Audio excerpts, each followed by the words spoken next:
Hello guys, पिछले video में आप लोगों ने देखा इस ब्लाउज की कटिंग करके मैं आप लोग को दिखाया था और इस वीडियो में मैं स्टिचिंग करके दिखाने वाला हूँ इसका। तो पूरा कटिंग आपने नहीं देखा है तो ये वीडियो है, आप देख लीजिएगा पीछे जाके। तो उसके बाद इस वीडियो को देखेंगे तो ज़्यादा समझ में आएगा। तो कटिंग स्टिचिंग मैंने अलग अलग दो पार्ट में किया है, तो इसीलिए मैं आपको दिखा रहा हूँ कि ये वीडियो में मैंने पूरा किस तरह से फार्मा कटिंग किया है। फार्मा कटिंग करने के बाद में किस तरह से फ्यूजिंग करके उसको कपड़े पे कटिंग करके किस तरह किया जाता है, वो सही से मैंने सब कुछ उसमें बताया है। और इस वीडियो में उसकी स्टिचिंग करके मैं बताने वाला हूँ। तो पूरा वीडियो देखिए, आपको बिल्कुल समझ में आ जाएगा कि कटिंग स्टिचिंग किस तरह से की जाती है। तो बहुत लोग को ये शिकायत होता है कि स्टिचिंग नहीं बताते हैं। तो स्टिचिंग बताते हैं लेकिन कम बताते हैं, क्योंकि मेरे पास जो ऑर्डर का होता है तो ज़्यादातर तो कारीगर बनाते हैं। कोई कोई मैं ले लेता हूँ बनाने के लिए, ऐसा मुझे लगता है तो मैं बना देता हूँ।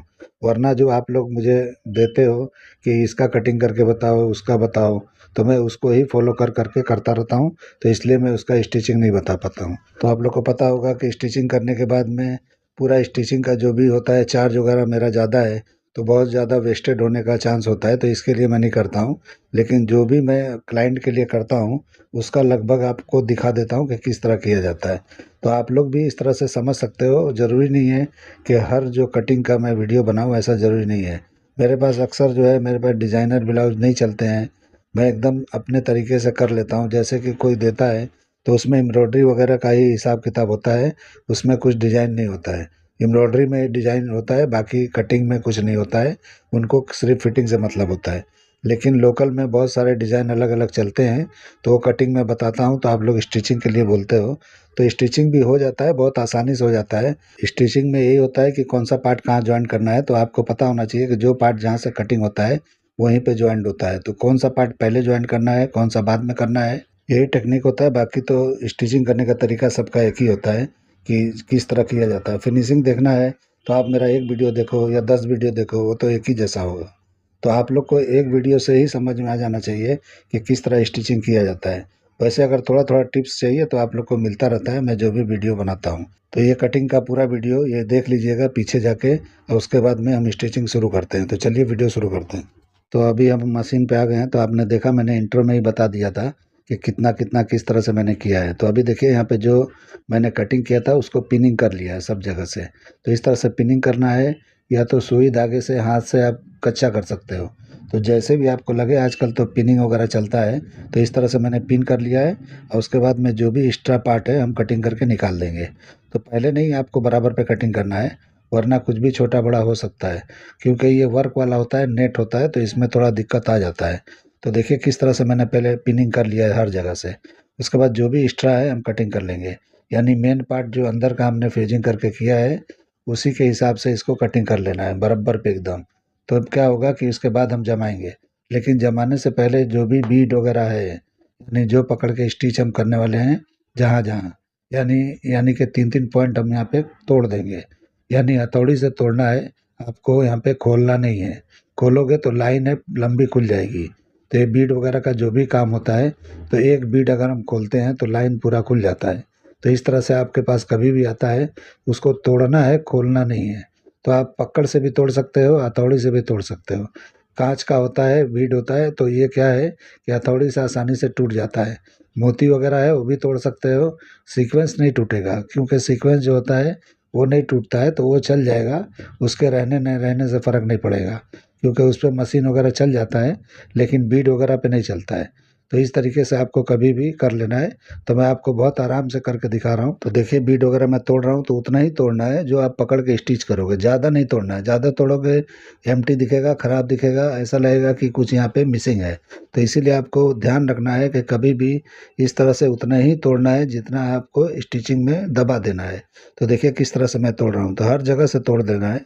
क्योंकि अगर इस तरह से नहीं तोड़ोगे तो आप मशीन से कर ही नहीं पाओगे, तो दिक्कत होगा आपके सामने। अगर इस तरह से मसला आता है और आपको नहीं तोड़ना है, तो आप यहाँ पे हाथ का इस्तेमाल कर सकते हो, मशीनें अगर ना चले तो। मशीनें वैसे भी इसमें नहीं चलती है, क्योंकि बीड वगैरह होता है, एक दूसरे पे जब रखोगे तो डबल बीड हो जाता है, तो उसमें मशीनें नहीं चलती है। तो बहुत अलग अलग बूट आए हैं, लेकिन वो भी इतना काम नहीं करता है जो ये तरीका करेगा, जो मैं आपको बता रहा हूँ। तो इस तरह से करोगे तो परफेक्ट कर पाओगे। ज़रूरी नहीं है हर तरह का बूट लेना, हर तरह का चीज़ लेना। यानी कि पाइपिंग बनाने के लिए अलग बूट आता है, हर चीज़ के लिए अलग अलग आता है, ज़रूरी नहीं है। अगर आपके हाथ में कला है तो आप बिना किसी चीज़ के भी आप हर काम कर सकते हो। देखिए मैं कर करके आपको दिखाता हूँ कटिंग में भी कि मैं बहुत सारे यानी कि कोई भी फ्रेंच करवा या किसी भी चीज़ का ज़्यादा इस्तेमाल ही नहीं करता हूँ। जो नॉर्मल है, जो सबको लगता है वही इस्तेमाल करना चाहिए, क्योंकि ज़्यादा से ज़्यादा लेके कोई मतलब नहीं है। आपको कम से कम में अच्छा काम करने का टेक्निक आना चाहिए। तो अभी देखो कि इसको किस तरह से मैं कच्चा कर रहा हूँ। तो यहाँ पे डबल बूट का ही इस्तेमाल अभी मैं कर रहा हूँ, क्योंकि यहाँ पे मशीन चल जाएगा, कच्चा करना है। तो ये कच्चा आपको फुल बूट नहीं लेना है, हाफ बूट के हिसाब से लेना है। तो देखिए मैं बराबर पे ले रहा हूँ, तो ये हाफ बूट पे ही सिलाई चल रहा है। लेकिन जब मैं इसको पलटी करूँगा या बनाऊँगा फिनिशिंग करने के लिए, तो पूरा बूट का लेके चलूँगा। तो वहाँ पे पूरा बूट नहीं चलेगा, तो मैं वहाँ पे सिंगल बूट का इस्तेमाल करूँगा। इस तरह से आपको समझ के करना है कौन सा पार्ट कहाँ रखना है। और ये लाइनिंग में जमा रहा हूँ तो इसमें भी टेक्निक है। टेक्निक मतलब कि बूट को मैंने हल्का हल्का सा ऊपर की तरफ से, ऐसा ऊपर की तरफ से शिफ्ट किया हुआ है, यानी बूट को थोड़ा सा उठा के चला रहा हूँ मैं, बिल्कुल एकदम चिपका हुआ नहीं चल रहा है। अगर आप चिपका हुआ छोड़ दोगे और चलाओगे तो ऊपर का कपड़ा आगे की तरफ बढ़ जाएगा। इसीलिए जो है हर चीज़ का टेक्निक होता है, यही सब टेक्निक है। ये सब लाइव सीख पाओगे आप। मैं जो बता रहा हूँ वो तो मुँह से बता रहा हूँ और आप लोग सुन रहे हो कान से, लेकिन इसमें वो बात नहीं होता है जो लाइव में होता है। तो लाइव सिखाने का मौका नहीं है, नहीं तो एक एक चीज़ मैं एक एक पॉइंट आप लोग को बता देता। जो एक बार आप समझ लोगे तो बिल्कुल आसानी से कोई भी काम कर सकते हो। लेकिन फिर भी जितना हो सकता है मैं कोशिश करता हूँ बताने के लिए। तो इसमें मैं आपको बता रहा हूँ कि किस तरह से लाइनिंग जमाना है। कभी भी साइड वगैरह कुछ भी मारते हो, सिलाई मारते हो, जहाँ पे लगे कि ऊपर का पार्ट आपका आगे की तरफ जाने वाला है, तो आपको थोड़ा सा बूट को हल्का सा शिफ्ट करके, यानी कि हल्का सा प्रेशर, यानी ब्रेक होता है उसको दबा दो एकदम जरा सा इशारे की तरीके से। तो हल्का सा ये ऊपर की तरफ हो जाता है, ढीला हो जाता है। ढीला होगा तो ऊपर का जो कपड़ा जो है आगे की तरफ नहीं जाएगा, और नीचे का कपड़ा आपको थोड़ा सा खींच के रखना है। तो इस तरीके से जमाया जाता है या स्टिचिंग किया जाता है। ये टेक्निक है, छोटा छोटा टेक्निक है, करते करते ही आएगा। बहुत लोग को तो बस रख दिए और सिलाई मार दो, अब वो कहीं भी जाए तो बोलते हैं बिगड़ गया। तो ऐसा नहीं होता है, हर चीज़ का टेक्निक होता है, तरीका होता है। तो उसको इस्तेमाल करते हुए आप लोग को करना चाहिए। तो देखिए इस तरह से मैंने जमा लिया, अब इसका डाट मार के आपको दिखाता हूँ। तो उसके पहले मैं यहाँ पे बैक को भी कर लेता हूँ। तो जैसा मैंने फ्रंट को किया उसी तरह से इसको भी करना है। तो उसको मैंने इस तरह से कटिंग किया था, यानी कि मेन पार्ट ऊपर रख के, अभी मैं लाइनिंग का ऊपर रख के आपको दिखा रहा हूँ, यानी पीछे का पार्ट। तो इस तरीके से आप छाँट सकते हो, यानी कि बड़ा ये रखना है तो अच्छी तरह से होता है। अभी एकदम ये क्लीन हो जाएगा, क्लीन होने के बाद आपको तोड़ना है, और तोड़ने के बाद में आपको स्टिचिंग करना है। तो इसी तरह से आपको करना है जैसे मैं बता रहा हूँ। तो देखिए फिर से मैं तोड़ रहा हूँ, इसी तरह से करना है। हर चीज़ डिटेल में बता रहा हूँ, एक बार में समझ नहीं आता है, आप दोबारा देखो, तिबारा देखो, लेकिन देखो कि किस तरह से बीड वाले आपके पास आते हैं। तो मुझे तो लगता है बहुत लोग मना कर देते होंगे कि मुझसे नहीं होगा, मेरे मशीन में नहीं चलता है, या कोई भी बहाना करके, या नहीं भी आता होगा, वो मना कर देते होंगे। लेकिन अभी मैं स्टिच करके आपको दिखाऊंगा कि कितना बेहतरीन लुक इसका आता है। यानी कि जो आप नॉर्मल ब्लाउज बनाते हो सिंपल, उससे कई गुना बेहतर ये बनेगा। आप खुद कंपेयर कर लेना, देख लेना। तो देखिए किस तरह से मैंने तोड़ा है, इस तरह से तोड़ के और इसको भी इसी तरह से जमाना है। तो फिर मैंने बोला कि लाइनिंग किस तरह जमाना है देख लो। यानी ऊपर वाले पार्ट को इस तरह से, कभी भी इस तरह से हल्का सा प्रेशर दे के, यानी बूट को हल्का ऊपर की तरफ ऐसे उठा देना है, और उठा के आपको इस तरह से सिलाई चलाना है। और बहुत तेज नहीं सिलाई चलाना है, हिसाब से चलाना है, क्योंकि बीट वगैरह एक भी छूटा होगा वहाँ पे तो आपका निडल वगैरह टूट जाएगा। तो इस तरह से ध्यान देते हुए आपको उंगली जो है आगे की तरफ इशारे से मैं चेक करते भी जा रहा हूँ, और उसके बाद मैं इस तरह से मशीनें चला रहा हूँ। तो इस तरीके से आपको करते हुए जाना है। कहीं भी आपको लगे कि हाँ यहाँ पे बीड वगैरह दिख रहा है, तो वहाँ पहले तोड़ देना है, ऐसे चलाते हुए नहीं चले जाना है। तो इस तरीके से करेंगे तो बराबर हो जाता है। तो देखिए मेरा ये बैक का भी पार्ट हो गया। अभी पिनिंग वगैरह मैं निकाल लूँगा, तो इस तरह से निकाल लेना है। तो पिनिंग का काम यहाँ तक रहता है, ख़त्म हो जाता है। और इसमें डाट नहीं देना है, क्योंकि मैंने फरमे में डाट को कटिंग करके क्लोज कर दिया था। आपको याद होगा, नहीं याद होगा तो पिछला वीडियो आप देख लेना। तो जस्ट इसके पीछे वाला ही वीडियो है। और कभी भी कोई भी वीडियो आप लोग ढूंढते हो नहीं मिलता है, तो आप जाके यूट्यूब पे सर्च मारोगे, ZRK मास्टर लिख के करोगे या बोल के करोगे तो भी वो आ जाता है। यानी कि कोई भी ब्लाउज चाहिए, समझो आपको बोट नेक ब्लाउज चाहिए तो बोट नेक बोलोगे, ZRK master boat neck blouse, तो भी आ जाएगा।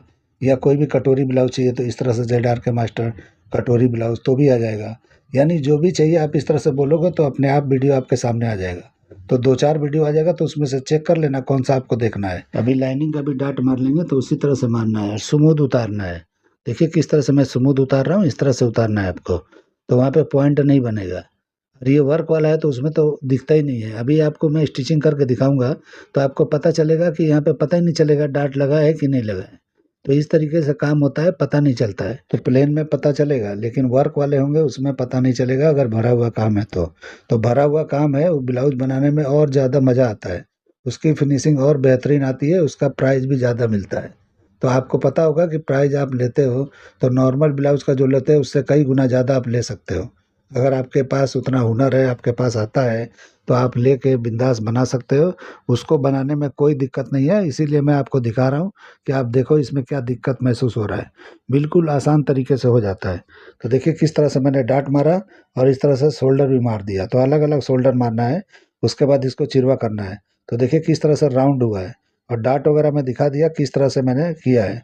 तो इस तरीके से हमारा हो गया, डाट को मैंने चिरवा कर लिया है। तो इस तरीके से प्रेसिंग मार के मैं आ गया। अभी इसको हम पलटी करेंगे लाइनिंग के साथ में। तो उसके पहले हुकाई की पट्टी हम लगाएंगे। तो इस तरह से पलट के लगाना है, यानी कि जो भी आपका प्लेन फैब्रिक है वही लगाना है। यहाँ पे आपको वर्क वाला नहीं लगाना है, वरना चुभेगा और अच्छी तरह से नहीं बैठेगा, वहाँ हुकाई अच्छी तरह से नहीं बैठेगा। तो आप कभी भी कोशिश मत करना कि वहाँ पे मैं वर्क वाला लगाऊँ, तो बिना वर्क वाला ही कोशिश करो लगाने का। तो देखिए मैं यहाँ पे प्लेन लग, वो दिखाई नहीं देता है, वो तो अंदर चला जाएगा। और आपको ये भी ध्यान रखना है कि ये जो हम बना रहे हैं ये क्लाइंट को चुभना नहीं चाहिए, यानी कि ऐसा नहीं है कि मोती बाहर निकले और आपको जब आप बना के देते हो तो जो क्लाइंट पहने उसके बॉडी में यानी कि चुभे, यानी कटदाना हो या बीट हो या कुछ भी सीक्वेंस हो, इस चीज़ का ध्यान रखना है। अगर इस तरह से प्रॉब्लम आता है तो आप लोग को पाइपिंग लगा लेना चाहिए। तो कॉर्ड पाइपिंग होता है वो लगाना चाहिए, ज़्यादा बेहतर होता है। तो मेरे पास इतना चलता नहीं है, वो फिनिशिंग उतनी नहीं आती है, यानी कि उतना लुक नहीं आता है, वो थोड़ा सा चीप लगता है, यानी डिज़ाइनर लोग के हिसाब से। तो कभी भी डिज़ाइनर लोग पाइपिंग वगैरह का इस्तेमाल नहीं करते हैं, वो डायरेक्ट बनाते हैं, उनके ब्लाउज में अलग लुक आता है। इसीलिए मेरे पास ज़्यादा चलता नहीं है। आपने देखा होगा कि मैंने बहुत पहले 1-2 बनाया था, ज़्यादा मैं नहीं बनाता हूँ। कोई कोई बोल देता है तो बनाता हूँ, कि यानी कि कोई बोल देता है कि चुभना नहीं चाहिए, उसका ध्यान रखना, तो मैं उस तरीके से लगा देता हूँ। लेकिन ये ब्लाउज में मुझे पता है कि नहीं चुभेगा, मैं उस तरह से हिसाब से करता हूँ, तो इसीलिए मैं नहीं लगाता हूँ। तो हुक की पट्टी यानी हुक आई की पट्टी लगाने के बाद में इस तरह से हम पलटी कर लेंगे, तो एक साथ में हो जाएगा। बैक का पार्ट इस तरह से रखेंगे, यानी मेन पार्ट के ऊपर लाइनिंग का पार्ट रखेंगे, और उसके बाद सारे नेक के साथ में बैक को पलट लेंगे। फ्रंट का पार्ट है वो बाद में हम अलग से पलटी करेंगे। तो इस तरीके से आपको कर लेना चाहिए। तो पहले हम ये एक साथ में करेंगे, तो इस तरह से करने से फिनिशिंग अच्छा आता है, मोटा मोटा दिखाई नहीं देता है। आप अलग अलग अगर इस तरह से बना के उसके बाद में शोल्डर मारोगे, वो फिनिशिंग नहीं आएगा जो इसमें आएगा। अब अभी ध्यान से देखना किस तरह का फिनिशिंग आएगा। इस तरह से जॉइंट का ध्यान रखते हुए आपको करना है। ऐसा नहीं है कि जॉइंट इधर उधर हो जाए। आपने कटिंग बराबर किया है तो ये कुछ भी छोटा बड़ा नहीं होगा, एकदम एक जैसा आएगा। इसीलिए मैंने पेपर कैनवस किस तरह से कटिंग किया जाता है, किस तरह चिपकाया जाता है, वो मैंने बताया है वीडियो में, कटिंग वाले वीडियो में। तो इसलिए उस तरह से करोगे कुछ भी छोटा बड़ा नहीं होगा, और एकदम एक जैसा आप जॉइंट करते हुए चले जाओगे। तो कभी भी लाइनिंग का पार्ट है थोड़ा नम होगा तो चल जाएगा, लेकिन कभी भी मेन पार्ट में नम नहीं होना चाहिए, यानी कि ढीलापन यानी रिंकल नहीं होना चाहिए। तो इस तरीके से आपको ध्यान रखते हुए हर काम करना है। तो देखिए किस तरह से मैं रख रख के कर रहा हूँ, कहीं भी छोटा बड़ा नहीं आ रहा है, एकदम बराबर पे ही कर रहे हैं। तो इस तरह से करेंगे तो कुछ दिक्कत नहीं होगा, और आसानी के साथ पलटी भी हो जाएगा और फिनिशिंग भी दिखाई देगा। एकदम एक बुट का बराबर लेते हुए जाना है। अगर इस तरह से कर रहे हो और कहीं भी टेढ़ा मेढ़ा हो जाता है तो नो प्रॉब्लम, उससे कुछ प्रॉब्लम नहीं है, क्योंकि दोबारा हम सिलाई लगाएंगे यानी रिविल सिविल पट्टी लगाएंगे तो उसमें सीधा करते हुए चले जाएंगे। तो कभी भी ये पहला जब सिलाई लगाते हो तो थोड़ा टेढ़ा मेढ़ा होता है तो उससे घबराना नहीं है, और कभी भी 2 सिलाई मार लेना चाहिए। 2 सिलाई इसलिए मारा जाता है कि सीधा दिखाई दे, और ये कभी भी नेक का पार्ट वगैरह खींच के नहीं आपको सिलाई मारना है, यानी नम हाथों से ही करना है। अगर खींच के करोगे तो फलकेगा फलकेगा, तो आपके बॉडी में चिपकेगा नहीं, ढीला ढीला होगा। तो आप बोलोगे कि शोल्डर ढीला हो रहा है तो नेक ढीला हो रहा है, तो इस तरह से नहीं होना चाहिए। क्लाइंट के बॉडी पे बिल्कुल जाके चिपक जाना चाहिए। तो उस तरह से आपको काम करना है, कटिंग में भी स्टिचिंग में भी। तो देखिए इस तरह से मैं कर लिया। अभी नाप के देख रहा हूँ कि कोई पार्ट छोटा बड़ा तो नहीं है। छोटा बड़ा आएगा तो मैं ये सिलाई जो अभी मारने वाला हूँ इसमें मैं बराबर कर लूँगा। तो रिवील सील पट्टी रख के मैं मार रहा हूँ। तो ये रख के और उसके बाद प्रेसिंग मार देंगे तो रुक जाता है, यानी आपको कच्चा वगैरह या चांपा वगैरह नहीं करना पड़ता है। तो चांपा बहुत लोगों को पता ही नहीं होगा कि क्या होता है। वो इस तरह से स्टिच किया जाता है कि वो दिखाई नहीं देता है और अंदर वाले लाइनिंग को पकड़ के रखता है। और अभी ये रिवील सील पट्टी आ गई है तो उसकी ज़रूरत नहीं पड़ती है। मुझे नहीं लगता है कि बहुत लोग इस्तेमाल करते हैं इसका। मैं करता हूँ क्योंकि मेंस काम में ये ज़्यादा इस्तेमाल होता है।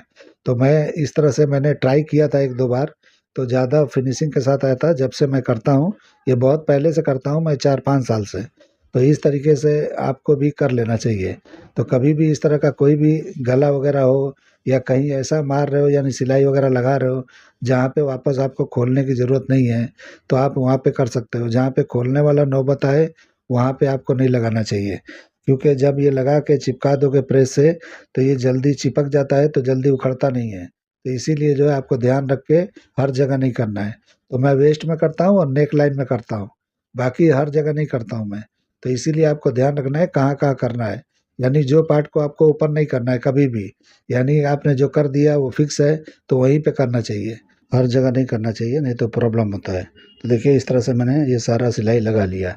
अब इसके ऊपर आपको पलट के सिलाई लगा सकते हो, तो लगाना, नहीं लगाओगे तो भी कोई दिक्कत नहीं है। वर्क वाला है, प्रेसिंग से ये बैठ जाएगा। तो पीछे से जो हम लाइनिंग पे सिलाई लगाते हैं, वो नहीं लगाएँगे तो भी इसमें चल जाता है। क्योंकि हमको ये दिक्कत नहीं देता है, क्योंकि वर्क है तो वर्क ज़्यादा बाहर की तरफ नहीं जाता है, यानी कि पलट जाता है अच्छी तरीके से। तो यहाँ पे जो भी कट वगैरह लगाना है तो लगा सकते हो। यहाँ पे लगाना चाहिए जहाँ-जहाँ पॉइंट है, जहाँ-जहाँ टर्निंग पॉइंट है वहाँ पे तो लगाना ही चाहिए। और जो भी पॉइंट यहाँ पे आपको बाहर की तरफ दिखे या इस तरह से कुछ भी बाहर अंदर का शेप हो, वहाँ पे लगा लेने से बेहतर होता है, अच्छी तरह से पलटी होता है, वहाँ पे कुछ रिंकल वगैरह नहीं दिखाई देता है। तो मैंने इस तरह करके प्रेसिंग वगैरह कर लिया है। तो देखो मैं दिखा रहा हूँ किस तरह से मैंने प्रेसिंग किया है। और आर्मोल को हम पलटी नहीं करेंगे क्योंकि बहुत पतला जगह है वहाँ पे, तो पूरा बैग वहाँ से निकलेगा नहीं, वर्क वाला है। इसके लिए मैं वहाँ पे क्रॉस पट्टी लगाऊँ। उसके पहले मैं कप्स लगा के और उसके बाद में फ्रंट को पलटी करना है, वो मैं कर लेता हूँ। वो आपको दिखा देता हूँ। आर्मोल की पट्टी वगैरह लगाना ज़रूरी नहीं है, आप लगा लेना जैसे लगाते हो आप। मैं आपको वो वीडियो नहीं दिखाऊँगा क्योंकि सिर्फ़ मेन पार्ट आपको दिखा देता हूँ। तो क्रॉस पट्टी लगाना तो बिल्कुल आसान होता है, वो तो सभी लगा लेते हैं, तो उसका मैं नहीं दिखाऊँगा। तो कप्स वगैरह देखिए किस तरह मैं लगा रहा हूँ। तो जो मैंने यहाँ पे डार्ट लगाया है और जहाँ पे एंडिंग हुआ है वहीं पे आपको बिल्कुल लगाना है, क्योंकि डार्ट पॉइंट जहाँ आपने नापा है वहीं पे आना चाहिए, उसके नीचे नहीं आना चाहिए। अगर यहाँ पे आपने नीचे लगाया और ऊपर जो है शोल्डर से और जो भी बस्ट का एरिया है, अगर वो बड़ा हुआ तो ढीला होगा, तो शोल्डर लुढ़केगा। तो शोल्डर लुढ़कने का यानी गिरने का ये चांस ज़्यादा होता है। बहुत लोग शोल्डर माइनस कर के परेशान होते हैं, तो बहुत ज़्यादा शोल्डर माइनस करना भी बेहतर नहीं होता है। उससे भी प्रॉब्लम आता है क्रॉस फ्रंट पे, क्रॉस बैक पे। तो इसके लिए आपको ज़्यादा नहीं करना है। तो जो मैं टेक्निक बताता हूँ बस उतना ही करना है, उससे ज़्यादा करोगे तो भी दिक्कत आएगा। बहुत लोग तो देखता हूँ कितना भी शोल्डर होता है, वो फ़ोल्ड करके 5.5 इंच पे ही डीप नेक कटिंग करते हैं। ऐसा ज़रूरी नहीं है कि 5.5 ही सबका होना चाहिए। किसी-किसी का शोल्डर बड़ा होता है तो उनको दिक्कत हो सकता है, और जिनका शोल्डर कम है उनको ठीक है। तो इसलिए जो मैं तरीका बताता हूँ कितना माइनस करना है शोल्डर, कितना नहीं करना है, वो तरीका ज़्यादा बेहतर होता है। तो उसको आप फ़ॉलो करोगे तो कोई दिक्कत नहीं आएगा। और किसी ने मुझे बोला है कि अगर क्रॉस फ्रंट में, क्रॉस बैक में 4 इंच का फ़र्क आ रहा है, तो उसको कैसे करना है? तो उसका टेक्नीक थोड़ा अलग होता है, किस तरह से कटिंग किया जाता है, तो कभी मैं बता दूँगा। क्योंकि उसको जो है अलग तरीके से कटिंग करना चाहिए, क्योंकि ये जो मैं फ़ॉर्मूला बताता हूँ, ये सभी बॉडी पे काम नहीं करेगा। जो नॉर्मल बॉडियाँ होती हैं उनके लिए बेहतर है। लेकिन किसी का ऐसा बॉडी झुका हुआ होता है, उनके लिए थोड़ा अलग टेक्नीक का इस्तेमाल किया जाता है। लेकिन ये जो मैं तरीका बताता हूँ लगभग 95%, 99%, 98% यानी जो कुछ भी, इतना ये परफेक्ट बैठ जाता है। 1-2% है कि नहीं बैठेगा, उसमें मैं बोल नहीं सकता। 100% तो नहीं बैठेगा, ये तो मुझे भी पता है और आप लोग को भी पता होगा। तो इसलिए जो है मैं उसमें गारंटी नहीं लेता हूँ कि ये सबको बैठ जाएगा। लेकिन किसी-किसी का बॉडी अलग है, उस तरह का है, तो उसके लिए अलग टेक्नीक अपनाना पड़ता है। तो कभी उस तरह का मसला है तो उसका इस्तेमाल करना चाहिए। वो मैं तरीका कभी बता दूँगा कि मेरे पास कभी इस तरह का आता है या कभी याद आया मुझे, तो मैं उसकी कटिंग करके आपको दिखा दूँगा। तो कप्स लगाने के बाद में देखो मैं किस तरह से, यानी कि फ्रंट वाले पार्ट को पलटी कर रहा हूँ, यानी फ्रंट के वेस्ट को। तो इस तरीके से सेंटर निकाल के आधा इधर जाके और आधा उधर जाके इस तरह से करेंगे तो सेंटर बराबर अपनी जगह पे रहेगा। अगर एक तरफ से करते हो और कुछ भी 19-20 होता है तो उसमें थोड़ा-सा ऐंठन आएगा, यानी कि क्रॉस भागेगा। तो उस चीज़ का ध्यान रखते हुए सेंटर से ही आगे जाना है और एक सिलाई मारने के बाद में रिवील सिविल पट्टी लगा लेना है। तो इसको भी पलटी करेंगे तो ये भी चिपक जाएगा अपनी जगह पे। तो इस तरह से आपको कर लेना है और उसके बाद हम पलट के प्रेसिंग कर लेंगे और उसके बाद में क्रॉस पट्टी लगा के सीधा साइड मार देना है। बिल्कुल ईज़ी काम है, बिल्कुल आसान है। यानी कि जो आप ब्लाउज़ बनाते हैं उससे ज़्यादा काम नहीं है इसमें और बनाना भी कोई मुश्किल नहीं है। तो मैंने आपको तरीका बताया किस तरह से करना है, यानी बीड वगैरह है तो किस तरह से इसको कटिंग करना है और किस तरह से बनाना है। तो इस तरह से बनाओगे तो कुछ भी एक नीडल भी आपका नहीं टूटेगा, आपके कैंचियों का धार भी नहीं जाएगा। तो आपको कैंची से जब कटिंग करते हो तो ध्यान रखते हुए कटिंग करना है। वो तो ऑटोमेटिक वो बीड से बाहर ही कटिंग होता है। बहुत लोग को ऐसा लगता है कि हमारा कैंची वगैरह भी खराब हो जाएगा, तो इस तरह से कुछ भी खराब नहीं होता है। मैं तो यही काम करता हूँ, मुझे पता है कि कुछ भी प्रॉब्लम नहीं आते हैं। तो देखिए इस तरह से मैं नाखून मार रहा हूँ पलटी करने के बाद में। तो पलटी बड़ी मुश्किल से हुआ है फ्रंट पार्ट। तो आप सोचो शोल्डर यानी कि आर्मोल कैसे पलटी होगा। तो इसीलिए मैं उसको पलटी नहीं करके आर्मोल में क्रॉस पट्टी लगा दिया। नहीं वो आपको दिखाया नहीं, लेकिन मैंने लगा के फिनिशिंग कर दिया। प्रेसिंग करके आपको दिखा रहा हूँ किस तरह का दिख रहा है। तो इस तरह से क्रॉस पट्टी प्लेन का लगाना है, वर्क वाला नहीं लगाना है। तो प्लेन आपने जो लाइनिंग यानी फ्यूजिंग जो रखा है, यानी मैं इसका साड़ी भी बनाने वाला हूँ, स्कर्ट वगैरह। तो मेन फैब्रिक है उसका मैं यूज़ कर रहा हूँ इस तरह से। वो क्रेप है, प्योर क्रेप कपड़ा है, तो उसका मैंने इस तरह से क्रॉस पट्टी लगाया है। तो आपको पता होगा क्रॉस पट्टी कैसे लगता है। अभी देखिए वर्क वगैरह कहाँ पे मिसिंग था तो मैं इस तरह से कटिंग करके और वहाँ पे मैं रिवील सिविल से इस तरह से चिपका दिया। आपको रिवील सिविल से चिपका के उसके बाद में सुई धागे से आपको पक्का कर देना है, यानी कि स्टिच कर देना है, ताकि कितना भी धुलाई हो तो निकले ना हो। नहीं तो कई बार वॉशिंग मशीन में जाने से वो निकल जाता है, रिवील सिविल पट्टी वाला जो भी होता है। तो देखिए इस तरह से जितना भी मिसिंग था, मैंने आपको कटिंग में दिखाया था कि वहाँ पे मिसिंग है, आपने देखा होगा ध्यान से। तो इस तरह से रख रख के अब मैंने इस तरह से पिन लगाया है और ये जाके प्रेसिंग पे मैं सही कर लूँगा इसको। तो इस तरीके से ये भर जाएगा ब्लाउज़।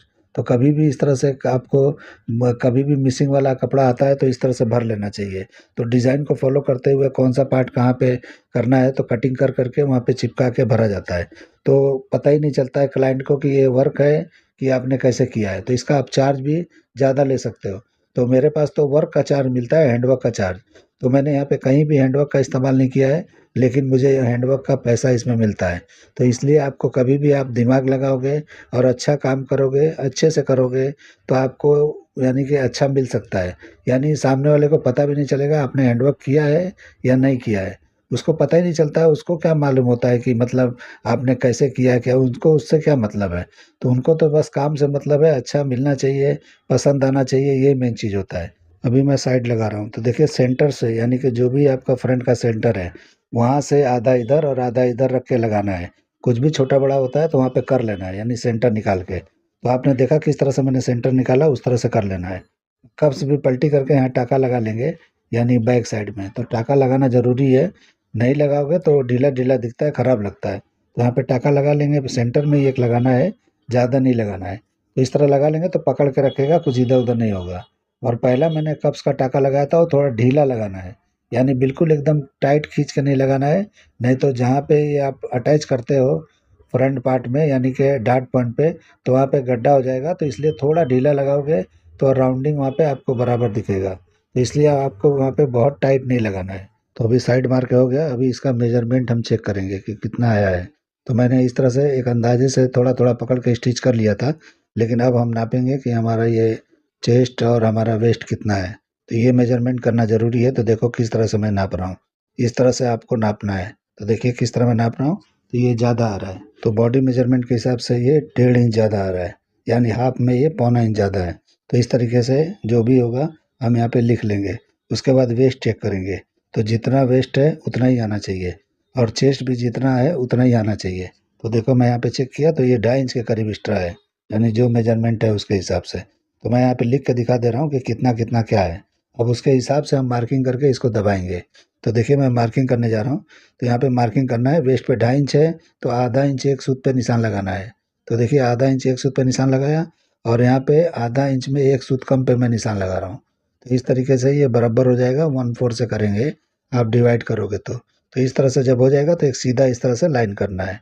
देखिए किस तरह से मैंने किया, इसी तरह से दूसरे तरफ भी करना है। तो मैंने चेक किया तो उसके नीचे बीड आ रहा था, तो अभी उसको हम निकालेंगे। यहाँ भी उसी तरह से करना है, यानी कि जितना वहाँ पे मैंने किया उस तरफ उतना ही इधर भी करना है और उतना ही यहाँ पे नीचे भी करना है। तो जितना भी है उतने पे यहाँ पे मार्किंग लगा लेना है, यानी जितना माइनस करना है। तो देखिए मैं लगा के इस तरह से एक सीधा लाइन इस तरह से लगा लिया। तो ये वर्क यहाँ पे बहुत ज़्यादा है, यानी कि जब हम इसमें मशीन चलाएंगे तो ये टूटेगा, यानी कि वो मशीन नहीं चलेगा। तो यहाँ पे तोड़ लेना है और उतना ही तोड़ना है जितना आपने निशान लगाया है, उसके बाहर नहीं जाना है। और यहाँ पे सिंगल बुट का इस्तेमाल करके हम साइड मार देंगे। तो इस तरीके से तोड़ लेना है। तो बीट वगैरह टूट जाता है, बाकी सीक्वेंस वगैरह रहेगा तो कोई प्रॉब्लम नहीं है। तो उतना ही तोड़ना है जितना पकड़ के आपको स्टिच करना है, यानी उसके अंदर चला जाए। तो देखिए इस तरह से साइड पे जो भी एक्स्ट्रा है मैं तोड़ रहा हूँ। तो इस तरीके से बराबर अच्छी तरह से तोड़ के जब मारेंगे तो एकदम परफेक्ट हो जाएगा। तो एक तरफ मैंने किया, दूसरी तरफ भी करके दिखा रहा हूँ। तो कभी भी इस तरह का काम अगर आपके पास आए और फिनिशिंग से बनाना है तो ये टेक्निक का इस्तेमाल करो, अच्छे से कर पाओगे। ये कहीं से सीखा नहीं जाता है, अपने आप दिमाग लगा के किया जाता है। तो मैं तो आप लोगों को बताता रहता हूँ कि ये मैं कहीं देख के नहीं करता हूँ, मैं अपने तरीके से जो बेहतर लगता है वैसा करता हूँ। तो आप लोग को इससे ही बेहतर कुछ ऐसा लगे तो कर लिया करो, क्योंकि ये कुछ ऐसा नहीं है, इसमें कुछ सीखने सिखाने जैसा नहीं होता है।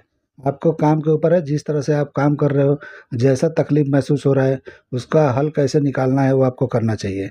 अभी देखिए वहाँ पे मैंने तोड़ लिया, तो इस तरह से यहाँ पे साइड बंद कर दिया। एकदम मार्किंग पे ही करना है जो आपने मार्किंग लगाया है या मैंने लगाया है। तो इस तरीके से कर लेंगे तो अभी देखिए किस तरह का दिख रहा है। आपको यहाँ पे लग रहा है क्या कि मैंने साइड मारा है? बिल्कुल साइड का स्टिचिंग ही नहीं दिख रहा है। अभी दूसरी तरफ भी मैं करके आपको दिखाता हूँ। तो इस तरह से करने से बिल्कुल ही एकदम क्लीन हो जाता है। वर्क एकदम वर्क से वर्क टकरा के हुआ चलता है, तो ऐसा लगता ही नहीं है कि आपने यहाँ पे साइड लगाया है। तो वर्क वाले ब्लाउजों में इस तरह से डाट होता है तो डाट दिखाई भी नहीं देता है। फ्रंट में भी डाट आपको दिखाई नहीं देता होगा, यानी कि कहीं भी इस तरह से करोगे कुछ दिखाई नहीं देता है स्टिचिंग, और फिनिशिंग के साथ बेहतर दिखाई देता है। तो इसी तरह से डाट लगते हैं। कोई कोई पूछता है मुझसे कि जो बिना डाट वाले जो हैवी ब्लाउज होते हैं, बिना डाट का कोई हैवी ब्लाउज या सिंपल ब्लाउज होता ही नहीं है। ये तो बोलने की बात है कि हैवी ब्लाउज में डाट ही नहीं होता है। ऐसा हो ही नहीं सकता है कि डाट ना हो। डाट नहीं होगा, फिटिंग आएगा ही नहीं, कुछ भी कर लो। तो इस तरीके से देखिए बनता है जैसे मैंने आपको बताया है। तो इस तरह से बनाने के बाद में जो भी कचरा है, यानी कि धागा वगैरह है, सब कटिंग कर देना है। बिल्कुल क्लीन करना है, साइड में इंटरलॉक वगैरह मार देना है। तो इसलिए कर देना है इस तरह से ताकि बराबर हो जाए, फिनिशिंग के साथ हो जाए। हुक आई भी मैंने 3 लगा लिया था, वो आपको नहीं दिखाया, लेकिन 3 हुक आई मैंने किया है यहाँ पे बैग में। और अच्छे तरीके से हुक आई कर लेना है ताकि फैले नहीं। मैं रख के दिखा रहा हूँ किस तरह का दिख रहा है, आप देख लो। इसके बाद में हम डोरी वगैरह इसमें लगा देंगे जो भी बैग में। और डोरी हम लगाते हैं तो शो के लिए लगाते हैं, सिर्फ लटकन के लिए लगाते हैं। वो शोल्डर गिरने के लिए डोरी नहीं लगाया जाता है। लेकिन बहुत लोग डोरी इसलिए लगाते हैं कि हमारा शोल्डर गिर रहा है, तो उसको रोकने के लिए लगाते हैं। तो उसके वजह से रिंकल सब जगह आता है, तो उसको ज़बरदस्ती रोकेंगे तो रिंकल ब्लाउज में आएगा ही। मेरा मतलब है कि ज़बरदस्ती शोल्डर को रोकने के लिए आप डोरी पकड़ के खींचते हो तो आपका आर्मोल भी खींच जाता है, यानी जब खींचेगा तो रिंकल ब्लाउज में आएगा ही आएगा। आप ये मत समझो कि आप यहाँ डोरी से रोक लोगे। तो बैक की डोरी रोकने के लिए नहीं इस्तेमाल करना चाहिए। अगर इस तरह से करते हो तो रिंकल्स वगैरह ज़रूर बैग में आएंगे, फ्रंट में भी आ सकते हैं। तो इसके लिए आपको अच्छे से कटिंग करना है और अच्छे से बनाना है। डोरी मैं इसमें भी लगाऊंगा, लेकिन बिल्कुल शो के लिए लगाऊंगा, यानी उसको टेस्लिंग वगैरह देना है, उसको चाहिए, क्लाइंट को थोड़ा अच्छा खूबसूरत लगता है, इसके लिए लगाया जाता है। तो इस तरीके से देखिए मैंने बना दिया है। आप लोग को मेरा ये कटिंग करने का तरीका, ये आइडिया पसंद आया है तो मेरे चैनल को लाइक करो, सब्सक्राइब करो और दोस्तों में शेयर करो। तो फिटिंग चेक करने के बाद इमेज आया है मेरे पास में, लेकिन देखिए इसमें अल्ट्रेशन है। क्लाइंट को पता नहीं है, लेकिन मुझे पता है कि इसमें प्रॉब्लम है। इसमें प्रॉब्लम ये है कि वेस्ट यहाँ पे टाइट है, क्योंकि बॉडी में शेप थोड़ा अलग है। तो इसके लिए नीचे की तरफ से थोड़ा टाइट है, तो उसको थोड़ा सा लूज करेंगे तो अपनी जगह पे कंफर्ट बैठ जाएगा। डमी वगैरह पे सही है, लेकिन फिटिंग में यानी बॉडी पे ये प्रॉब्लम है। तो इसको मैं अल्टर करके, और जो भी आप ये साड़ी देख रहे हो तो इसमें जो गोल्ड गोल्ड बॉर्डर है वो चेंज करना है, क्योंकि उनको पसंद नहीं आया है। तो मैं इसको चेंज करके दूसरा इमेज आपको दिखाऊंगा और इसका स्टिचिंग कटिंग भी दिखाऊंगा। तो उम्मीद करता हूँ कि आपको ये मेरा कटिंग स्टिचिंग का वीडियो आपको पसंद आया होगा। तो पसंद आया होगा तो लाइक करके जरूर जाना। तो चलिए वीडियो एंड करते हैं। अल्लाह हाफिज़।